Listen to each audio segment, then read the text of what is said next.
Hi, I'm State Senator Tracy McCreery. Thank you for tuning in for my weekly update. There are 5 weeks left in the Missouri legislative session, and there are a few gigantic items that still need to be addressed. The budget has come over from the Missouri House, so now the Senate has their hands on it. It was second read on Thursday. The state budget has to be balanced and submitted to the governor by May 10th. That's our constitutional deadline. So I'm a little concerned that we are in crunch time right now and still have a lot of work to do on the state budget. Also connected to the budget debate is the Senate has not had any conversation or debate on the floor regarding the federal reimbursement allowance. Some folks call that the FRA. If we can't come to some agreement on the FRA, it could end up leaving a $4.5 billion hole in the state budget. So I think that we have to figure out and have to get the FRA reauthorized before we can have an honest debate on the budget, because I don't see how we do the budget without knowing the status of the FRA. This week was a busy week for me. I had several hearings. I had a hearing on SJR 26, which is called the COOL resolution. COOL stands for Country of Origin Labeling. This resolution would urge our Congress to reinstate mandatory country of origin labeling for beef and pork products. I think it's really important when you go shopping or are someplace where you're trying to decide what to order, you have the right to know what country your beef and pork products are coming from. So I hope to see that resolution move forward. I also had a hearing on Thursday morning on Senate Bill 1127, which would provide a sales tax exemption for vitamins and minerals used for prenatal and menstrual phases.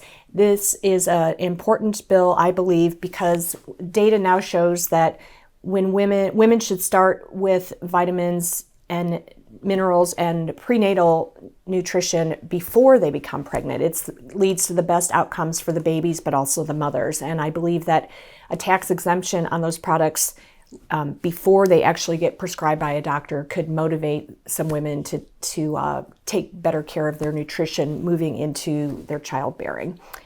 On Tuesday, starting midday and lasting for over 11 hours, the Missouri State Senate Democrats filibustered a bill that would take away funding from health centers that are run by Planned Parenthood.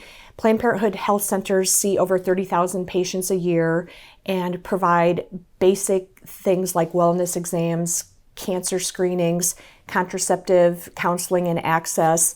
And they provide, Planned Parenthood health centers also provide services to men and women. The filibuster ended with the bill passing.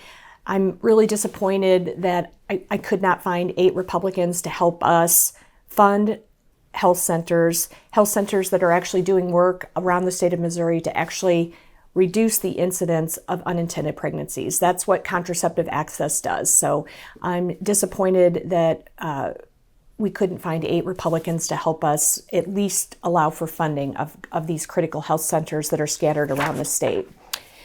You might have noticed the giant bouquet of flowers behind me.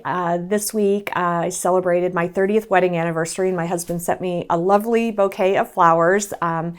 I have loved being married to Tom Wham. It's been great. I also think it was appropriate that on the day of my anniversary, I spent over 3 hours standing up for reproductive rights and access to reproductive health care, because when I met my husband more than 30 years ago, that's what I was doing at the time as well. I was a community volunteer, volunteering to help get pro-choice candidates elected. So this standing up for reproductive rights has been a part of my life for a long, long time. I had a lot of really great visits this week. Planned Parenthood was in the building for their lobby day on Tuesday. The Humane Day happened on Wednesday. This is a group of people from all over the state that stand up for animal welfare. Sierra Club had their lobby day. There was, on Thursday, the American Academy of Pediatricians was in the building, so it was great to talk to them about healthcare for moms and babies. And also the interior designers had a big lobby day on Wednesday as well. So lots of energy and excitement in the building. Thank you so much for tuning in, and I look forward to talking to you next week.